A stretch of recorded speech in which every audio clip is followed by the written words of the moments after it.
Bom dia aí, pessoal. Vieram muitas perguntas aí no grupo aí do Conexão Xangai. O debate é bom. Eu acho que se eu fosse fazer só respondendo mensagem ia se perder aí no grupo e não é o melhor modelo, né? Então, e também eu tô sem tempo pra ficar escrevendo. Tô indo pro trabalho, uma hora dessa. Mas enfim, aí eu falei, mano, quer saber? Eu vou gravar um vídeo. Mas enfim, perguntaram várias coisas, né? O Oséias perguntou, por que quem que a gente vai combater, né? Com relação ao meu comentário lá. Bom, a gente tava falando desde antes de luta de classes, né? Eu acho que se você não acredita em luta de classes, eu acho que não tem muito o que conversar realmente. Mas assim, eu sei que nesse momento, até o momento que tiver uma condição revolucionária, a gente vai ter menos força que a burguesia. Isso é um fato, né? Então, o que eu tô falando eu não tô falando pra gente partir pra uma guerra agora e tomar os meios de produção, nem nada. Só que a gente precisa conciliar. Eu acho que eu não sou contra a conciliação com a burguesia, só que tem que ser uma conciliação que acumule força para nós, para o nosso campo, né? Então, por exemplo, por que não teve resistência no golpe contra a Dilma? Aquilo ali foi democrático? Todo mundo sabe que não foi, né? Foi um golpe, né? Quer dizer, assim, se você também não acredita nisso, aí é outra história, né? Mas de forma ilegítima, acusaram um crime que não existia e tiraram ela. Mas por que não teve resistência? Isso até muitos petistas concordam que o PT durante o período Lula acreditou tanto na conciliação, não achava que ia ter golpe nunca e por isso não investiu na conscientização das massas, né? Na mobilização das massas para fazer o que era necessário. O governo petista, com todo o respeito e com todo o mérito que teve também em melhorar a vida de muita gente, mas o período atual está mostrando que foi uma melhora momentânea, efêmera quase, né? Não, lógico que teve coisas sólidas e que foram conquistadas até agora, né? As reservas cambiais estão aí salvando, né, o pouco que sobra da economia brasileira. Enfim, entre várias outras coisas, né, que o PT fez bem. Valorização do salário mínimo e tudo mais. Só que, diferente de outros países, a gente não trabalhou na conscientização das massas para realmente fazer uma força que pudesse enfrentar. Eu sei que também não era fácil. Se a gente faz um programa de conscientização, de luta de classes, os caras iam cair em cima. Só que beleza, mas e cadê o enfrentamento nos meios de comunicação, né? O que os meios de comunicação deitaram e rolaram, né? Aí eu não tô nem falando de fechar Globo, eu sei que é uma briga difícil. Mas talvez de criar por exemplo, o Lula recusou a Telesur. O Lula recusou fazer que o Brasil fizesse parte da Telesur, ao mesmo tempo em que deu rios de dinheiro para a Record, né? Pro Edir Macedo. Então é nesse sentido que eu falo, entendeu? De que a gente tinha que ter acumulado mais força. Eu espero que o Lula tenha compreendido isso, que o Lula recusa, né, a luta de classes, né? Ele não entende que existe a luta de classes. Assim, eu acho que ele sabe disso. Só que como, enfim, a gente reclama muito que ele negocia com a direita, né, e tal, com os golpistas e tal e tudo mais. Só que uma coisa ele tá certo, ele fala, os caras foram eleitos, os caras vão ser eleitos, então a gente tem que negociar com os caras. Você não quer que eu negocie com a direita, então vamos ganhar a eleição deles. Tá certo, beleza. Só que como que vai ganhar a eleição deles? É fortalecendo uma Record da vida, né? Então, enfim, eu acho que tem coisas que poderiam ter sido feitas sim, vincular alguns programas sociais com formação, entendeu? E enfim, e aí a formação tem que ser de qualidade, né? A formação tem que ser de qualidade. Eu não sou a favor de comprar a briga por comprar. Eu acho que a gente só pode comprar a briga quando a gente tem condições de ganhar, né? Enquanto isso a gente negocia. Eu não sou contra fazer coalizão com a burguesia. Só que tem que ser uma coisa que no final do processo a gente vai ter acumulado mais força do que eles. Entendeu? E não foi o caso, evidentemente. Bom, aí outro camarada perguntou por que não... O Henrique perguntou por que não cria... Por que refundar o PCB se já tem o PCdoB bem estruturado? Bom, eu vou confessar, eu não sei exatamente como estava o PCdoB em 92. Mas... Na verdade, o PCB não foi refundado, ele só foi mantido, né? Na verdade.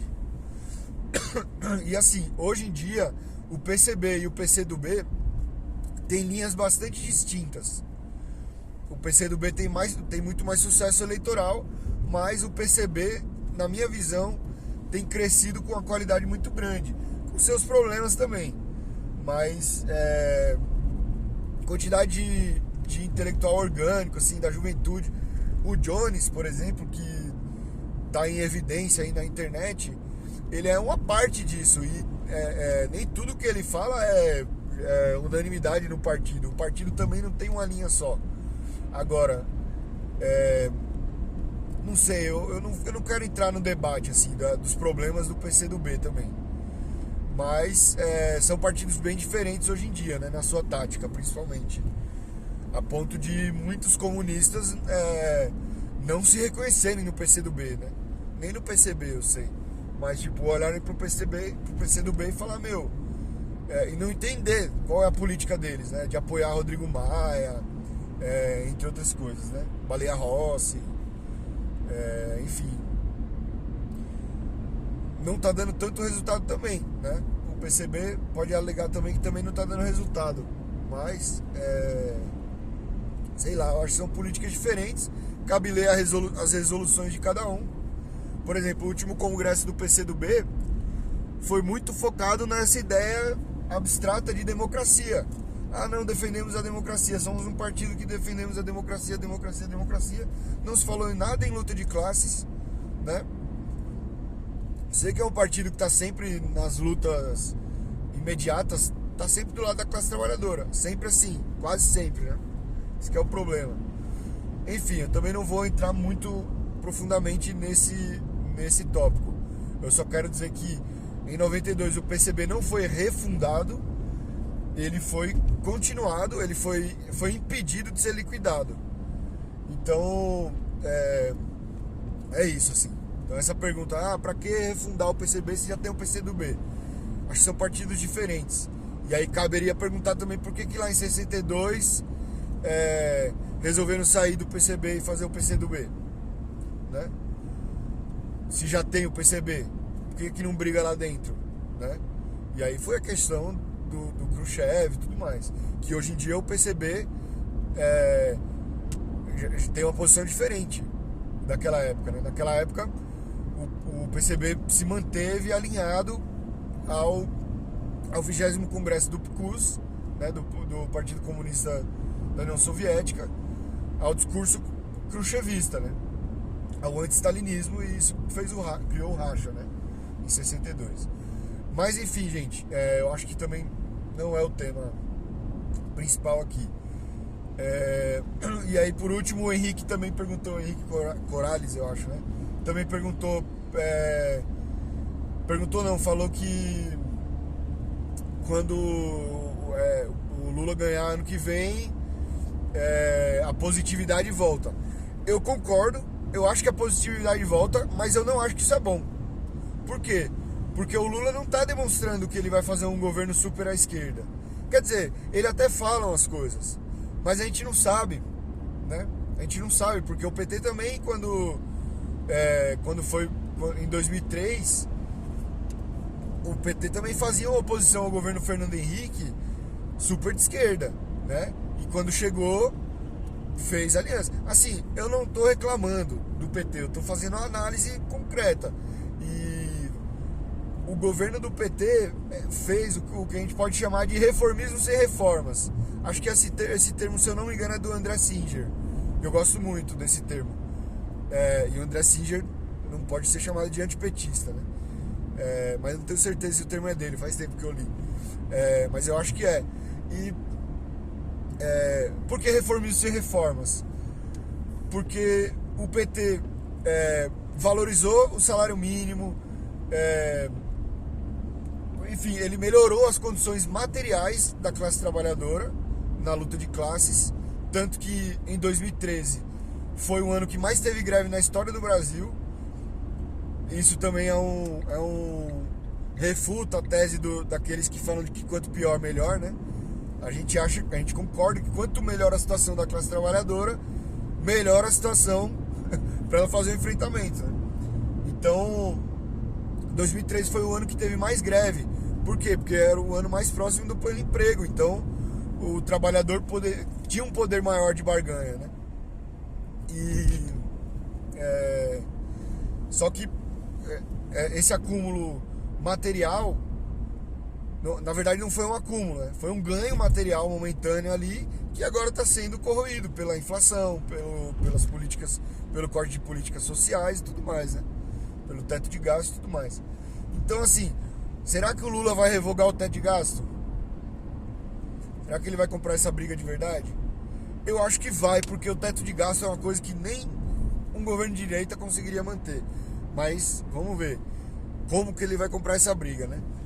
Ou se ele vai negociar, vamos falar, vamos pôr um máximo aí, vamos pôr um teto um pouquinho maior, sei lá. Mas será que ele vai revogar a autonomia do Banco Central? Né? Como será que ele vai enfrentar o sistema financeiro? Essas são as questões que me preocupam, entendeu? Porque no limite, se ele assumir e não conseguir mudar muita coisa, o que adianta essa positividade, o otimismo, né? Eu acho que a política, existe a questão subjetiva, mas ela não determina nada. O que determina são as condições materiais, de verdade, né? Então, a gente sabe, por exemplo, que a gente precisa de uma reforma agrária. Na minha opinião, eu acho que isso é indubitável. Eu acho que assim, o Brasil é um país, hoje em dia, as classes dominantes brasileiras são o agro e o sistema financeiro. E eles não estão separados. Então, por exemplo, até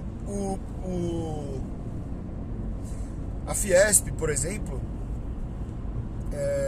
o Ciro, por exemplo, quando o Ciro, na campanha de 2018, foi na Fiesp, não lembro se foi na Fiesp ou na CNI agora, fazer a campanha dele, e foi vaiado.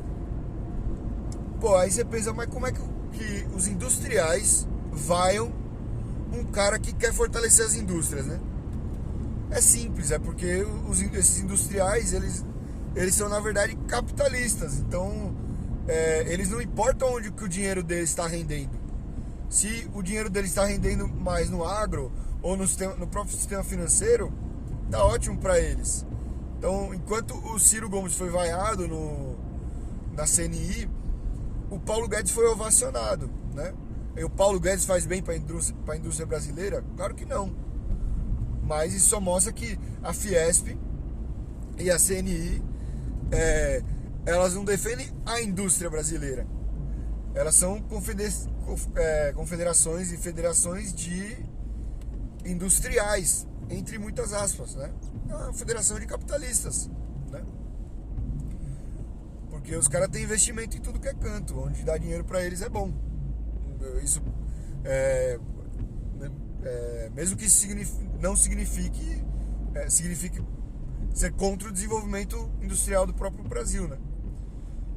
Enfim, essa que é a questão pra mim. Tipo, a gente tá acumulando força ou não, entendeu? Outra questão só pra concluir esse negócio da positividade, se o Lula ganhar, de ficar otimista e tal. A questão ganhar as eleições não é tomar o poder para a classe trabalhadora. Essa que é a questão. É importante? É. É uma força a mais? É. Mas o que a gente vai fazer com ela? A gente vai ficar mais forte? A gente vai conseguir enfrentar o sistema financeiro? A gente vai conseguir fazer a renda, a gigantesca renda do agro ser mais democratizada? Essa que é a questão, né? A gente vai avançar para a socialização dos meios de produção? Para mim o objetivo é esse, entende? Agora, eu não tô esperando que no governo Lula a gente faça a revolução, gente. Nem esperando e nem pedindo isso. Eu tô pedindo que a gente consiga acumular força para isso, para que a gente saia de um governo Lula com a força acumulada. E eu acho que pela falta de consciência disso, enfim, de vontade disso nos governos petistas, a gente saiu talvez mais fraco, né? Agora, enfim, aí outra coisa que o Henrique fala é do identitarismo, né? É assim, cara, eu odeio esse termo. Eu acho que ele fala erradamente mal das lutas contra as opressões, que são importantes, que são presentes na luta de classe. A gente não pode, essa que é a questão. O problema do identitarismo, por exemplo, o fascismo é um movimento identitário. E ninguém percebe isso. O fascismo é um movimento identitário. Todo mundo, todo sujeito social tem uma identidade, mesmo que não saiba. E mesmo que, por exemplo, a minha identidade de um branco hétero e tal, é a identidade tida como universal. Então a gente acha que a gente não tem identidade porque é a identidade universal. Eu sou só um cara normal. Mas não. Na prática, a minha identidade é de um cara branco. Entendeu? Só que o problema do identitarismo, e que existe dentro dessas lutas contra as opressões, é universalizar a identidade como o único fator de luta política. E aí tá completamente errado. Aí se repete o fascismo. O fascismo é identitário, porque ele fala, a nossa nação, a identidade da nossa nação. Enfim, é um universalismo falso e mesmo um particularismo falso, porque a nossa nação não é só, não tem uma identidade só, não existe uma identidade nacional de fato, né? É uma coisa que a gente precisa buscar. Qual é a universalidade do Brasil, né? A gente precisa buscar uma universalidade. A nossa universalidade talvez seja a nossa história, né? E o povo trabalhador, né? Eu acho que essa é a universalidade que a gente tem que buscar. O Jones Manuel faz esse debate de uma forma esplendorosa, assim. Ele gravou um vídeo agora há pouco sobre o conceito de lugar de fala da Djamila Ribeiro. Sensacional. O cara é muito qualificado, assim. O Jones, ele tem uma didática e uma clareza dos conceitos e uma tranquilidade e ao mesmo tempo um respeito. Apesar que muita gente acha ele arrogante e tudo mais. Você assiste o vídeo dele, por exemplo, esse que ele gravou sobre a Djamila, ele faz o debate com todo respeito e, minuciosamente, assim. É muito bom. Ele tem vários vídeos sobre identitarismo, questão de identidade, política e tal. E como é errado a gente usar a identidade como o único mobilizador político.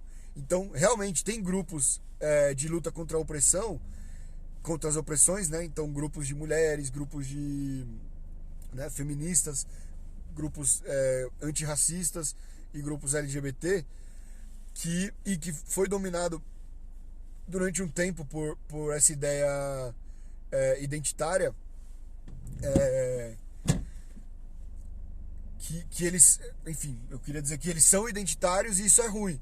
Só que isso não significa que a gente deve jogar essas lutas fora. A luta contra o racismo, a luta contra a homofobia, a luta contra o machismo não são dispensáveis. E outra coisa, não são separadas a luta de classes. Porque a mulher é trabalhadora.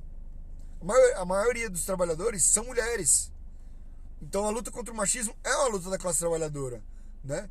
A maioria dos gays que são assassinados não são gays da classe média alta. A maioria dos gays que são assassinados são da classe trabalhadora, né? Então, tipo, não são lutas dispensáveis, de forma alguma, de forma alguma. Só que a gente tem que entender que essas coisas se expressam na vida real dentro da luta de classes. Dentro da luta de classes, né? Então, existe a classe. A gente como comunista, a gente acha que o fundamental é a classe. Mas a classe não existe sozinha. Não existe sozinha, né?